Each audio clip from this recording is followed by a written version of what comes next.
السلام علیکم خواتین و حضرات، چلتے ہیں ویڈیو کی تفصیلات کی جانب آپ کے ساتھ۔ آج میں بریکنگ نیوز شیئر کرنے والا ہوں پاکستانی فتح کی۔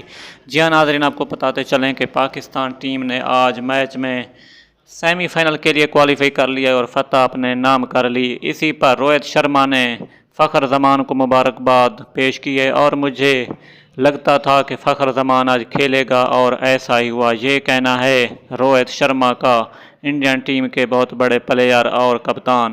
جی ہاں ناظرین، آپ کو بتاتے چلیں کہ روہت شرما اور وراٹ کوہلی نے مبارکباد پیش کی ہے فخر زمان اور بابر اعظم کو۔ انہوں نے کہا کہ آپ نے بہت ہی اچھے طریقے سے میچ کھیلا اور پاکستان ٹیم کو جیت دلوائی۔